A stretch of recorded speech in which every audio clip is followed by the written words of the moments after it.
We are back and we are live with Donald Trump at the White House. So here we go. We're going to bring you live.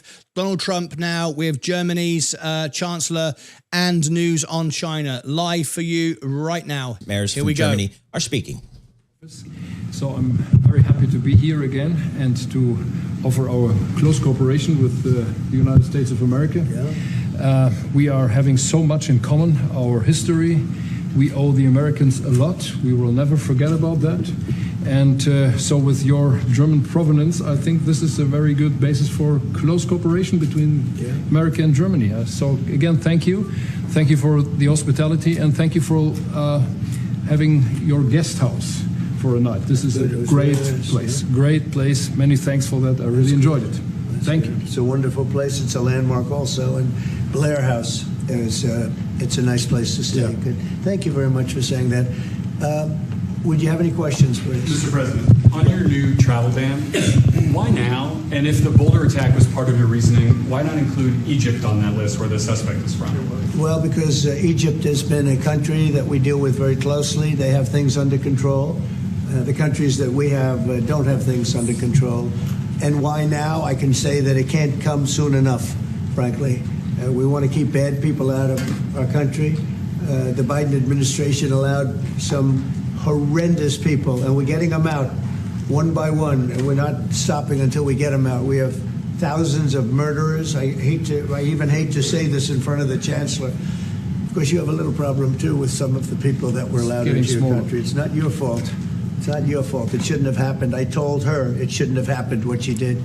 But you have your own difficulty with that, and we do, and we're moving them out, and we're moving them out very strongly.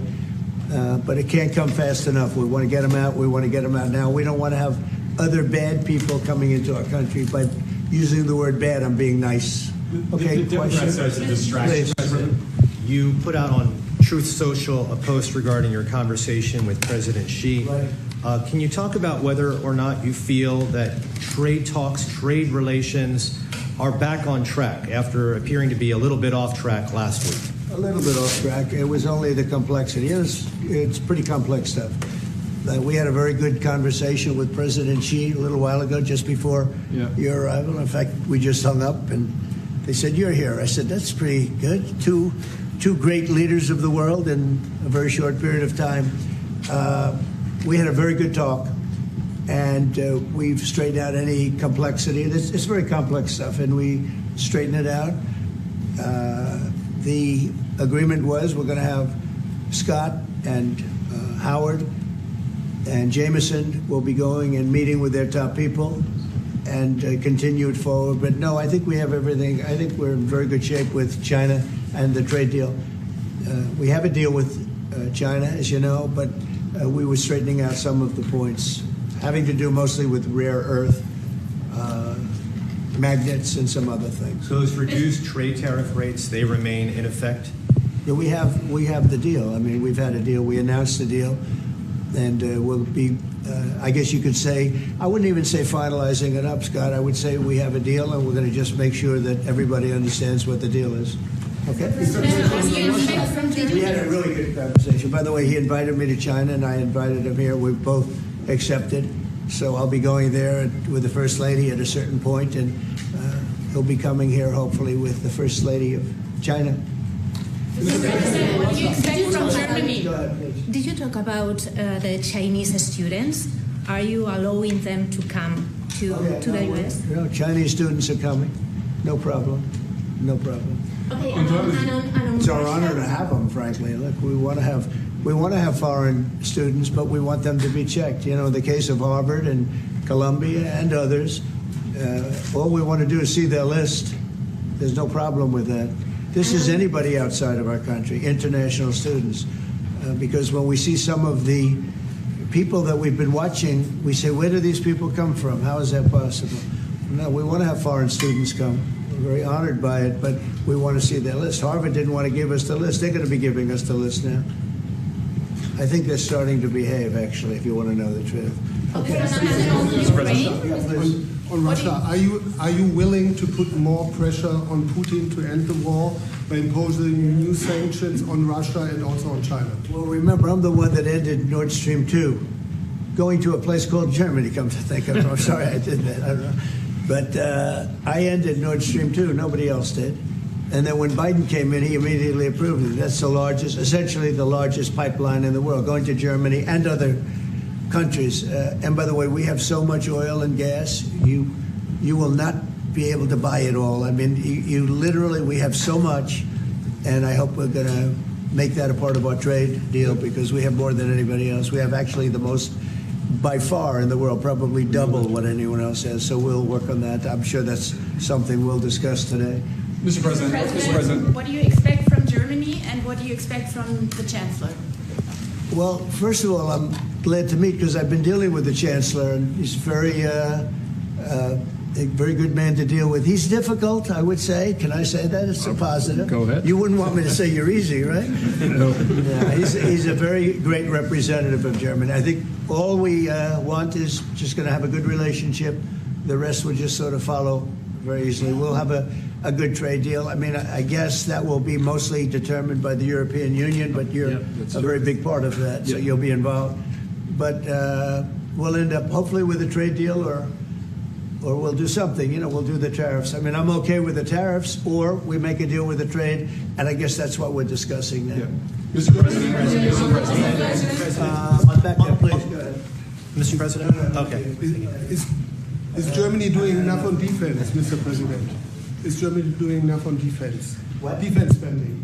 is Germany doing enough on defense? The Chancellor wants to... Is Germany doing enough on defense? The Chancellor wants to spend 3.5. Well, I don't know. I mean, I haven't discussed it very much. I know that you're spending more money on defense now, and quite a bit more money, and that's a positive thing. I'm not sure that General MacArthur would have said it's positive, He wouldn't like it, but I sort of think it's good. You understand what I mean by that? I understand. He made a statement, never let Germany rearm. And I said, I always think about that when he says, sir, we're spending more money on defense. I say, oh, is that a good thing or a bad thing? I think it's a good thing. But, at least to a certain point. There'll be a point when I'll say, please don't arm anymore if you don't mind. We'll be watching him. I'll get it. Mr. President. Mr. President. Yeah, Biden. You said Biden. Your predecessor dismissed your Autopen investigation. He said he made all the decisions during his presidency. I'm curious your reaction to his dismissal. Well, look, the Autopen, I think, is the big scandal outside of the rigged election of 2020. I think the biggest scandal of the last many years is the Autopen. And who's using it? I happen to think I know, okay, because I'm here. And I'm not a big Autopen person, fortunately. I'm glad. I'm very glad. It's an easy way out. But it's a very bad thing, very dangerous. I sign important documents. Usually when they put documents in front of you, they're important.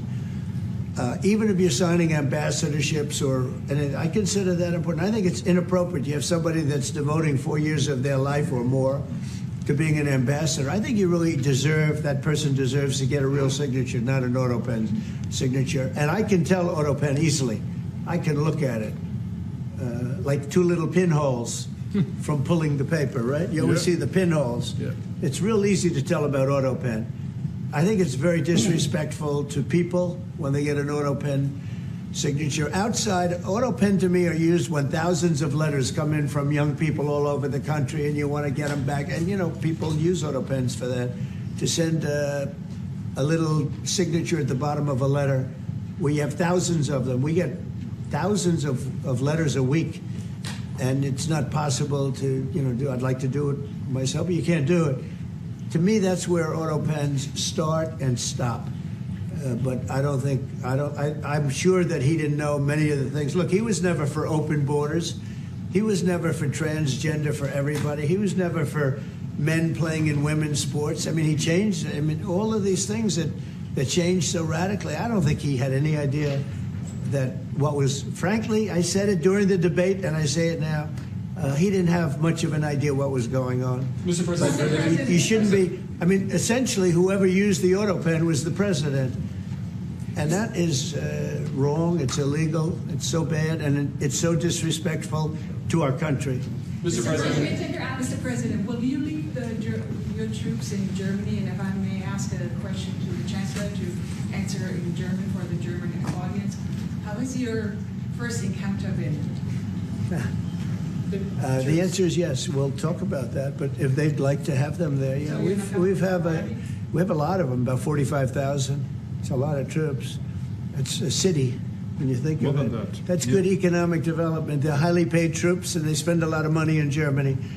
But the relationship with Germany is very important. Yeah, we'll be doing that. No problem. May I say a few words in German to the German public? So, danke für die Frage.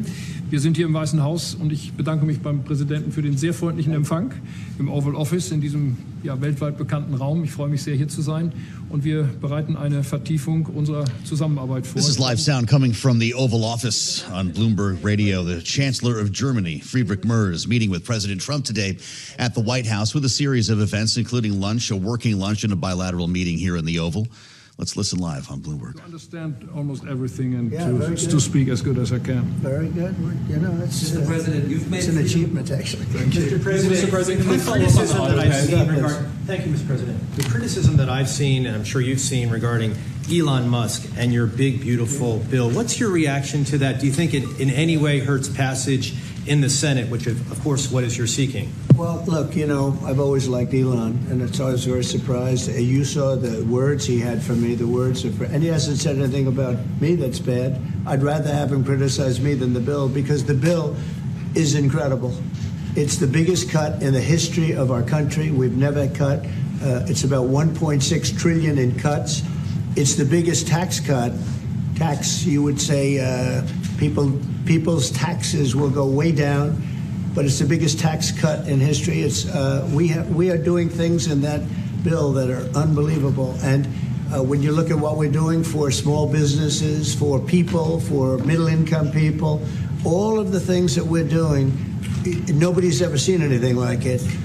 And, you know, Elon's upset because we took the EV mandate, and, you know, which was a lot of money for electric vehicles. And, you know, they're having a hard time, the electric vehicles. And they want us to pay billions of dollars in subsidy. And, you know, Elon knew this from the beginning. He knew it for a long time ago. That's been in there. That's been, I would say, JD, that hasn't changed. That's been right from the beginning. Mr. Secretary, that hasn't changed at all, right from the beginning. But I know that it disturbed him. He wanted, and rightfully, you know, he recommended somebody from that he, I guess, knew very well. I'm sure he respected him, but to run NASA, and I didn't think it was appropriate. And he happened to be a Democrat, like totally Democrat. And I say, you know, look, we won. We get certain privileges, and one of the privileges, we don't have to appoint a Democrat. NASA is very important. We have great people. General Kane is going to be picking somebody with our. We'll be checking him out, seeing. But he wanted that person, a certain person, and we said no. And you know, I can understand why he's upset. Remember, he was here for a long time. You saw a man who was very happy when he stood behind the Oval desk. And even with the black eye, I said, "You want a little makeup? We'll get you a little makeup." But he said, "No, I don't think so," which is interesting and very nice. He wants to be who he is, so you could make that statement too, I guess. Look, Elon and I had a great relationship. I don't know if we're well anymore. I was surprised because you were here. Everybody in this room practically was here as we had a wonderful send-off. He said wonderful things about me. You couldn't have nicer. Said the best things. He's worn the hat. Trump was right about everything. And I am right about the great, big, beautiful bill. We call it a great, big, beautiful bill because that's what it is. And again, biggest tax cuts in history, biggest economic development moves anywhere. We've never done anything like it. Business is spurred. And I don't know if you've seen the numbers, but the numbers came out. Even the CBO, which is run by Democrats, said that we're going to be doing, you know, I'd like you to discuss it, the 2.8 trillion, that CBO. This is a group of people that are Democrats. They're very hostile to us. They just came out with phenomenal numbers, what it does. You want to mention that, Scott? Yes, sir. So what we've seen is we keep hearing from the CBO that there's going to be a large deficit from the bill, which we disagree with, but using the CBO scoring, they came out and scored the tariff revenue. We think it'll be the minimum of $2.8 trillion over the 10-year window, which actually puts the bill in surplus if you include the tariff revenue, which they won't do. It gives you a tremendous surplus, but we're not allowed to use that. For some reason, they say scoring. Nobody knows what scoring means. Maybe a couple of people, but nobody. Somebody sits in the background. They say, well, we're not going to allow that. They're not allowing other things that we have that are tremendously profitable for our country. But if you saw the other day, CNBC, they came out with numbers, and the people on the show, very good people, I've watched them for a long time, they couldn't believe the numbers, how good they are. The numbers were incredible, and that was personal income and also very low inflation. We have very low inflation. We're down to 2% now, and maybe even lower than that. And when I took it over, it was a mess. Remember, we had the worst inflation probably in the history of our country. They say 48 years, but let's say I think it's worse than that. So we had the worst inflation in the history of our country under the Biden administration. Now we're down to a beautiful number, 2%. You'd actually like to keep it there. Better than zero is 2%. It's going down maybe to 1%, and 1% is like perfect. That's perfect. You don't want to have zero for certain reasons that nobody is very interested to listen to. But we have almost perfect inflation. Grocery prices are down. Everything. Remember eggs? Eggs. We weren't going to buy another egg for the next 20 years. They were so expensive, right? Remember? You guys all hit me about eggs. Eggs have come down 400%. Everybody has eggs now. They're having eggs for breakfast again. But if you look at gasoline, very important. I think always the most important because it's the energy is the biggest factor. That's what happened. He screwed up our energy policy, and everything went up because energy went up. But now energy is way down, and they have states where you're at $1.98 a gallon for gasoline. So the costs have come way down. And one of the things I ran on was that. I ran on the border. We have the best border in the history of our country, 99.99%. It was last week, 3 people came in, 2 of them for medical reasons. We let them in because one of them had a heart attack. I think it was a nice thing to do. And one of them had something else. So we've never I had very good numbers for 4 years, but we really topped it. And I want to thank Christie and Tom Homan. They've done a fantastic job. But nobody mentions that anymore. Remember, a few months ago, the border was a total disaster. People were coming in by the hundreds of thousands of people a day, a week, a month. I mean, we had a month, 2 million people came in 1 month. The border was being overrun, and a lot of bad people, criminals, murderers, drug dealers. We had some of the worst people in the world coming in from all over the world. It's totally closed. And you know what? People are coming into our country, but they're coming in legally. So we've done a great job. Elon knew that. Elon endorsed me very strongly. He actually went up and campaigned for me. I think I would have won. Susie would say I would have won Pennsylvania easily anyway, even if the governor ran, the real governor, not the governor from Minnesota, he's a sick puppy, that guy. That poor guy, I feel sorry for him. But they made a bad choice with him. But if you pick Shapiro or anybody else, I spoke to him recently about his house being set on fire, which was terrible. But if they picked him, I would have won Pennsylvania. I won it by a lot. But I'm very disappointed because Elon knew the inner workings of this bill better than almost anybody sitting here, better than you people. He knew everything about it. He had no problem with it. All of a sudden he had a problem, and he only developed the problem when he found out that we're going to have to cut the EV mandate because that's billions and billions of dollars, and it really is unfair. We want to have cars of all types. Electric, we want to have electric, but we want to have a gasoline, combustion. We want to have different. We want to have hybrids. We want to have all. We want to be able to sell everything. And when that was cut, and Congress wanted to cut it, he became a little bit different, and I can understand that. But he knew every aspect of this bill. He knew it better than almost anybody, and he never had a problem until right after he left. And if you saw the statements he made about me, which I'm sure you can get very easily, it's very fresh on tape. He said the most beautiful things about me. And he hasn't said bad about me personally, but I'm sure that'll be next.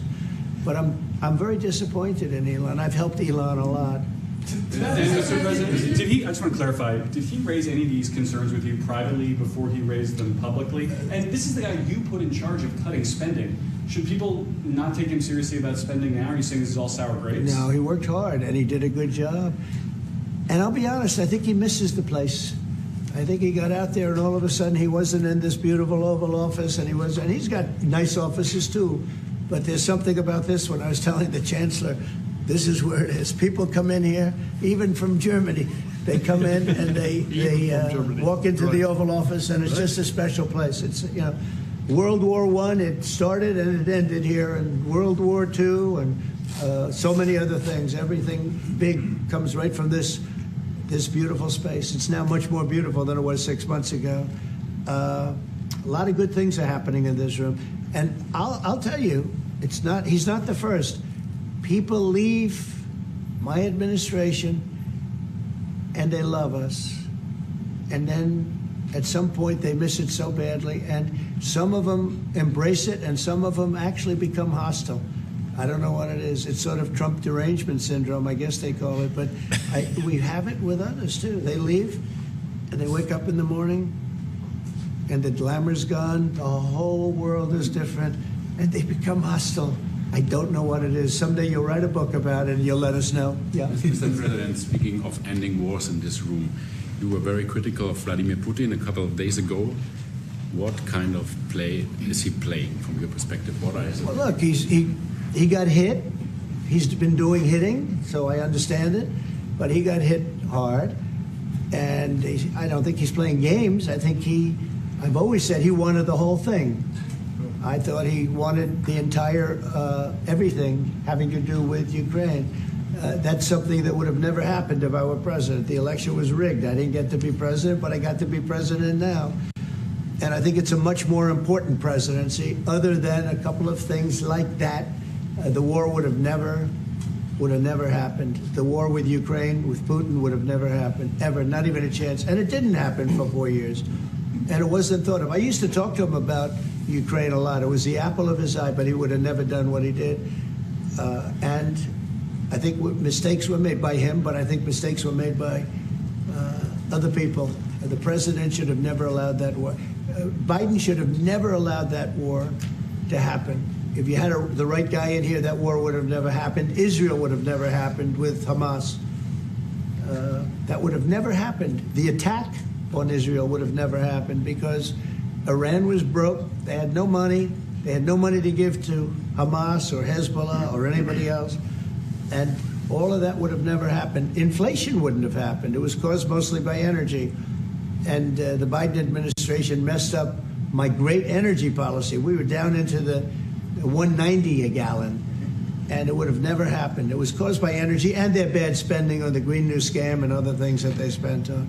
But all of those things would have never happened. But maybe most importantly, the war, Chancellor, with Russia would never have happened with Ukraine. It was something that would have, you know, I dealt with Putin a lot.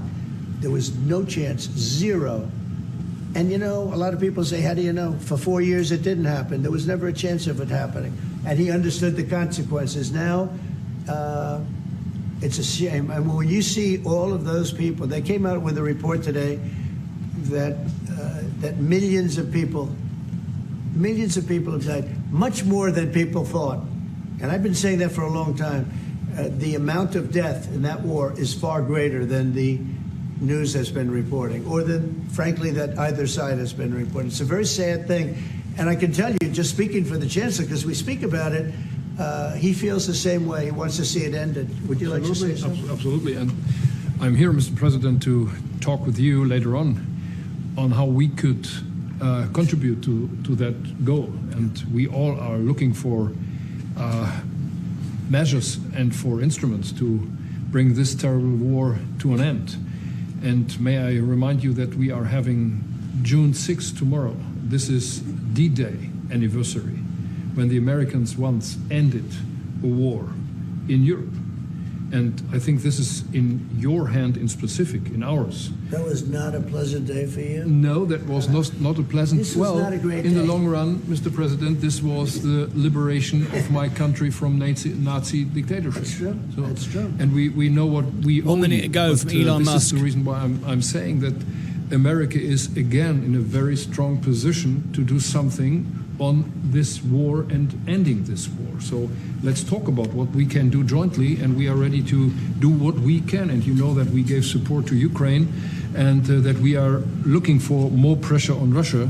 The European Union did, and we should talk about that. We will talk about it, and you know, it's good timing. The numbers for our country are through the roof, the economic numbers, because of the election and because of tariffs and other things, a lot of things. But we've had some of the best numbers we've ever had. They were reported yesterday, the day before, and even today. The country's doing really well. I think that one of the things you'd be most interested in is that 6 months ago, we were having a hard time getting anybody to join our military. I mean, they just couldn't do it. The numbers were record low. We couldn't get people to join the military. It wasn't me. This was before I got there, the past administration. But 6 months ago, a year ago, the numbers were record low. You couldn't get them to join. That included the police. And you couldn't get them to join. Now, we just hit the highest number in the history of our country, we think, but very close, but the highest in the history of our country, recruitment, joining the Army, Navy, Air Force, Marines, Coast Guard, police forces all over the country. What did you do for that? What was the reason? Spirit. They love our country again. You're going to do the same thing. Spirit. We have great spirit is back in our country, and it's very simple. And, you know, it was only, Susie, 6 months ago, right, that you got reports, you're the one that released them, that you couldn't get anybody to join the military, and now we're stocked. Every service now is packed, and we have waiting lists of people trying to get in, as good as we've ever had in the history of our country. So that's an honor. That's a great honor. Mr. President, on the war. You've asked. You've had enough. Go ahead, please. Mr. President, so would you consider to put more sanctions on Russia? Because this discussion is going on now for weeks and months, and you tweeted about it once, but then nothing happens. So yeah, when I see the moment when we're not going to make a deal, when this thing won't stop, is there a deadline? If that moment, yeah, it's in my brain, the deadline. When I see the moment where it's not going to stop, and I'm sure you're going to do the same thing, will be very, very, very tough. And it could be on both countries, to be honest. You know, it takes two to tango. But we're going to be very tough. Whether it's Russia or anybody else, we're going to be very tough. That's a bloodbath that's going on over there. And when I see the moment where I say, well, they're going to just keep fighting. You know, I gave the analogy yesterday when I spoke to President Putin. I had a 2-hour and 15-minute call with him. Sometimes, and this is me speaking maybe in a negative sense, but sometimes you see two young children fighting like crazy. They hate each other, and they're fighting in a park. And you try and pull them apart. They don't want to be pulled. Sometimes you're better off letting them fight for a while and then pulling them apart. And I gave that analogy to Putin yesterday. I said, President, maybe you're going to have to keep fighting and suffering a lot, because both sides are suffering, before you pull them apart, before they're able to be pulled apart. But it's a pretty known analogy. You have two kids, they fight. Sometimes you let them fight for a little while. You see it in hockey. You see it in sports. The referees let them go for a couple of seconds, let them go for a little while before you pull them apart. And maybe, and I said it, and maybe that's a negative because we're saying go, but a lot of bad blood. There's some bad blood between the two. I have to deal with it, and the Chancellor has to deal with it. It's incredible. The level of, there's a great hatred between those two men, but between the warring parties. Great hatred. You say and believe, apparently, that there's no immediate peace. What? That there's no immediate peace. There will be no. Well, I can't. I'd love to have immediate if I could. But why? If I could, but we don't have immediate. You know, it's like I'd love to have that. I'd like it to start. Right now, we would leave a room if we knew the war could end. We'd say, forget about you guys. Forget about trade. Right? Yeah. We'd say, let's go settle it. There's some additional fighting that's going to go on. You know, he attacked, and they attacked pretty harshly. They went deep into Russia, and he actually told me. I mean, I made it very clear. He said we have no choice but to attack based on that, and it's probably not going to be pretty. I don't like it. I said, don't do it. You shouldn't do it. You should stop it. But again, there's a lot of hatred. And, you know, I'm very proud of the fact that with India and Pakistan, I was able to stop that. And those are nuclear powers. And that was getting close to being out of hand. And I spoke to some very talented people on both sides, very good people on both sides.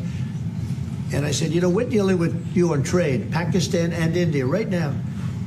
I said, we're not going to deal with you on trade if you're going to go shooting each other and whipping out nuclear weapons that maybe even affect us. Because, you know, that nuclear dust blows across oceans very quickly. It affects us. And I said, if you're going to do that, we're not going to do any trade deals. And you know what? I got that war stopped. Now, I hope we don't go back and we find out that they started, but I don't think they will. They were both good. They were well represented. I want to congratulate both countries because, as you know, the leader of India, who's a great guy, was here a few weeks ago. We had some great talks. We're doing a trade deal. Why Tesla is crashing. And Pakistan, likewise, they have very strong leadership. Some people won't like when I say that, but, you know, it is what it is. And they stopped that war. Now, am I going to get credit? I'll never get credit for anything. They don't give me credit for anything. But nobody else could have done it. I stopped it. I was very proud of that. I wish we could do the same thing with Ukraine and Russia. And at some point, it'll happen. I believe that. And if it doesn't happen, or if I see somebody's out of line, if Russia's out of line, you'll be amazed how tough. Remember this. They like to say that I'm friends with Russia. I'm not friends with anybody. I'm friends with you. I'm not friends with them. I want the right things to happen for our country, for everybody, for humanity. But I'm the one that stopped the pipeline. It's called Nordstream 2. Until I came along, nobody ever heard, not one person in this room ever heard of Nordstream 2. You probably did, yes, because it went to Germany. He's the only one knowing that this was a mistake. But I stopped him. I stopped it. Yeah, and you've said that openly. Yeah. It was a mistake because, and I used to go with Angela. I'd say, well, wait a minute. We're spending all this money to defend you against Russia, and then you're giving Russia billions of dollars a month. What kind of a deal is that? You know, which was... but you said it better than anybody else. I appreciate it. But I'm the one that stopped it. And that was the biggest economic development job, if you want to call it that, in the history, think of it, in the history of Russia. That was a massive, it's the biggest pipeline in the world. Going to go all over Europe, not only to Germany. You know, they were Germany, but then they were branching off all over to Europe. Nobody ever heard of, not one person of you heard of it. And I stopped it. It was dead. And then they say, I'm friends with Putin.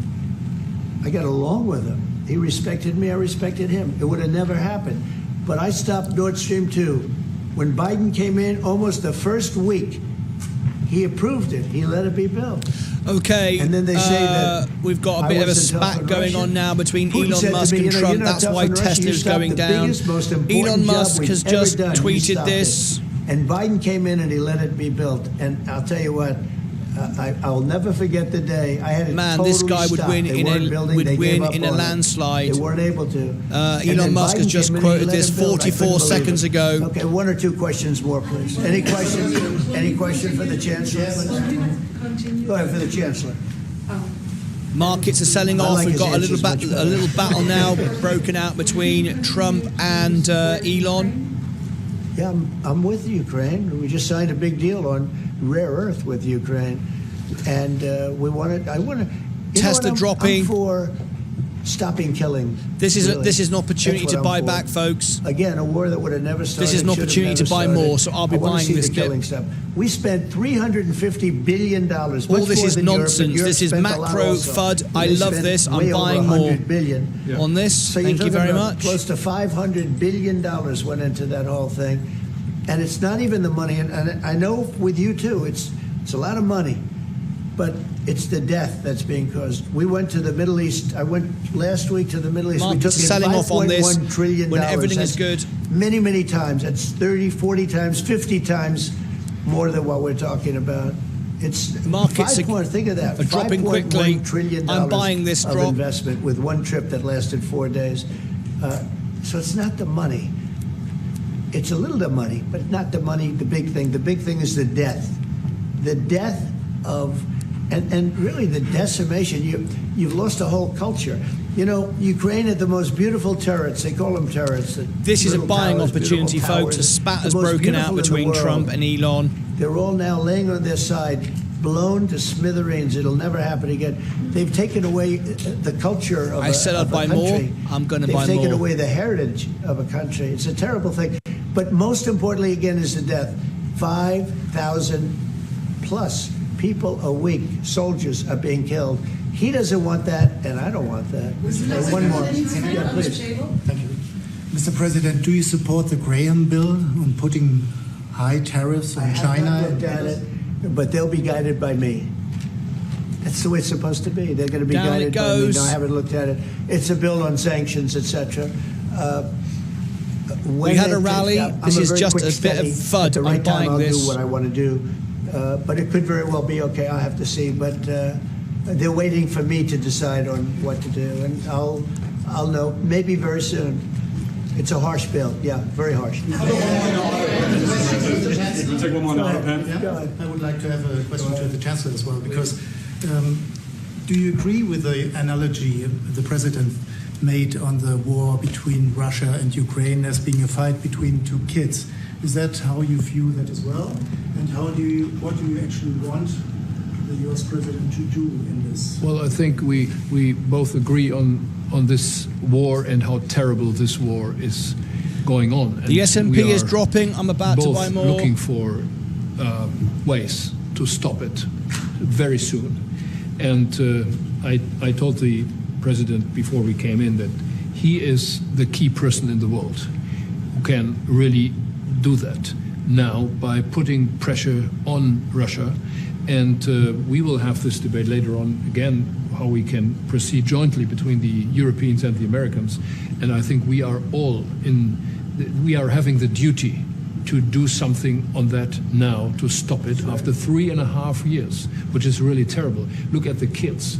The kids which were kidnapped from Ukraine. I just bought 15 Russia. shares of the S&P. This is all terrible. And so we are talking about instruments, measures, what we can do. And my personal view is clear on that. We are on the side of Ukraine, and we are trying to get them stronger and stronger just to make Putin stop this war. And this is our approach. We get satellite pictures of the war field, and you don't even like to look at them.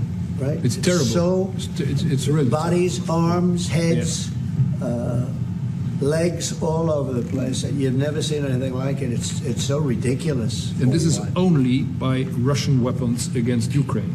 This had never happened with Ukraine weapons against Russia. Never. Ukraine is only targeting military targets, not civilians, not private, not energy infrastructure. So this is the difference, and that's the reason why we are trying to do more on Russia, how to stop this war. Well, in this case, I'm talking about the battlefield, you know, the soldiers on soldiers. But you could also say that, too, with the cities. You know, the cities are being hit also. So it's a terrible, terrible thing. All right. Somebody said Autopen. Did I hear the word Autopen? I was just curious. Because I think it's the biggest scandal maybe in the last 100 years in this country. So when I hear that word, I think it has to be discussed, because I just bought that dip. That's just a bit of noise from Trump and Elon. And we can't do that. Well, that's what I'm asking. Have you uncovered any evidence that anything specific was That's why Tesla's dropping. President Biden's knowledge or by other people in the administration acting illegally? Well, I don't think down Biden would know 8%. whether or not he signed I've just bought that dip. If you've uncovered any of that information. No, but I've uncovered. That's what I said I would do, because today's good news.